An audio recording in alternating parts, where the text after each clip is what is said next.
Hello everyone. Today is Saturday, April 15th, and I thought I'd give you guys an indoor garden tour.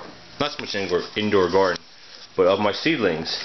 Basically, everything has now been transplanted and is in their final containers before they go out. I know I have quite a few lights here, so you can't see things very good, but hopefully I can pull some out. These are my peppers.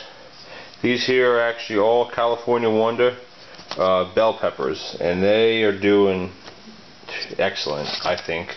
They're roughly 4 weeks old now. I transplanted all of these. I finished the transplanting actually 2 days ago, so I guess maybe 3 days ago some of these have been transplanted.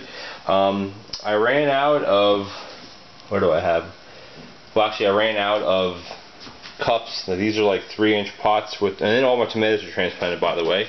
Tomatoes and my eggplant, which the eggplant are doing really well since I transplanted them. Look at some of those. Those have really taken off, which I'm super happy about. But yeah, I had all the tomatoes that I have 71. I was only planning on maybe having 55, but they all looked fairly well, so I ended up potting them all up, and I kind of ran out of pots that I had on hand. So I went to the dollar store and found these. These are just your regular paper. They have a wax coating on the inside and outside, so they won't break down as quickly, which is good when you're watering them like this. But basically, I think I got 12 for $1.25. So for, you get 60 of them for $6. Pretty simple. The only thing is you can't reuse them. That's why I like plastic. Everybody says, some people say plastic better, some say the peat pots because you just plant them roots and all, or pot and all, but I like plastic. Why? Because once you buy it once, you can reuse it until it breaks, or you can't reuse it again. All these trays, all these pots, everything that's plastic, I can reuse next year, so it'll cost me $0 to grow just as many tomatoes next year. Not including the soil and the plants, of course. But anyway, yes, the pepper's doing well. The tomatoes back here, some are a little spindly, but I think it's just a variety of them. But other ones you can see in the back, they're doing fairly well. Over here, my okra, I've lost a couple of them. Again, they're not really transplant type of vegetable, but some of these you can see here are doing quite well. So hopefully some of these hang on a bit. The tomatoes that I have in the back, these are the Caribbean Red Super Hot peppers.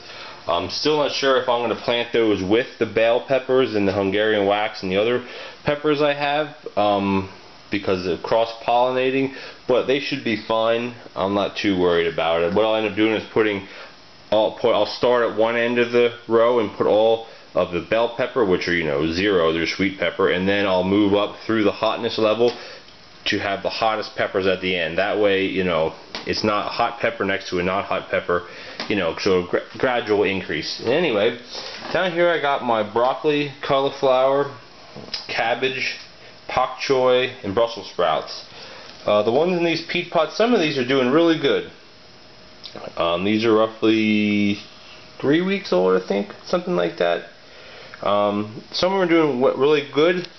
Some of them are quite, I wouldn't even call it leggy. They seem very flimsy. I mean, I'm not a huge fan of growing these types of things just because of how sensitive they seem. But the ones in the back here, that looks like a tray of cabbage on the left and then some Brussels sprout on the right. Those are doing fairly well. All nice, upright, nice green leaves. And even in here I have a couple broccoli that are doing really good. Over here, I'll pull this out for you. I have a couple perennials from seed back in there. Here's just one odd tomato plant that I had left over, and then here, this one and that there, these are both artichoke. This one here, actually, this has really taken off since I transplanted it into these bigger pots. It's a little weed, but this one's starting to get its prickly leaves on, and it's very interesting to say the least. And then here we have in the front my spider plants. So overall, I'm full, which I'm kind of surprised that I'd be this full, but I ended up planting quite a few more and transplanting quite a few more than I originally was planning to. As you can see over here, my onions are kind of off to the side here. I should be planting these in the garden relatively soon. I know it's quite early, but I planted my potatoes and my onions in the garden already yesterday, and garlic, which I'll be showing you in another video, probably in a few days. But these aren't really getting any bigger as far as thickness goes. Same thing with the leeks. So I think what I'm going to do is just plant them out and see what happens. So that's an overview of the indoor garden. Nothing of this will be going out for at least probably 3 weeks yet. The cold crops possibly, which are all of those. But one thing I have left to do is seed for my herbs, which I'll do that with a 128 cell. Probably in about a week or two I'll start that, maybe in a week. And then I have all my squash, pumpkins, different things like that, which last year I direct seeded all of that and they did perfectly fine.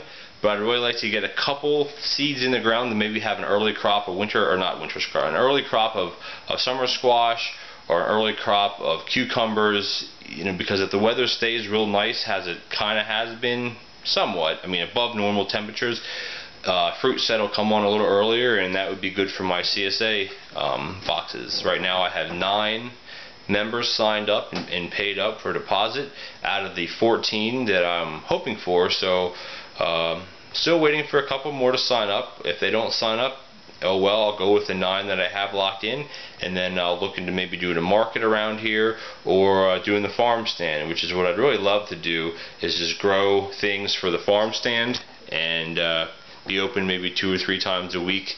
I think we'll see how the business goes this year as far as that goes, because that would save me a lot of time from driving into the city, a lot of gas money, this and that.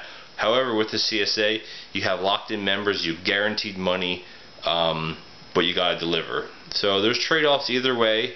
I might look into the market. There's a farmers market in the township here. This will be the 2nd year that they're having it, and I'll have to go by and stop by. I think they start up maybe in June. I won't be ready for anything to be sold then, but other people will have things. I can maybe check it out, see what competitive prices there are and whatnot. So anyway, that's the overview of the garden, or what will be in the garden. Overview of the indoor garden. If you can notice real quick, I do have 6 lights up. It's working a lot better than the original 4. Any questions about any varieties I have here, or how I started these or whatnot, feel free to give me a comment or send me a PM message. And remember to subscribe and comment. Thanks for watching.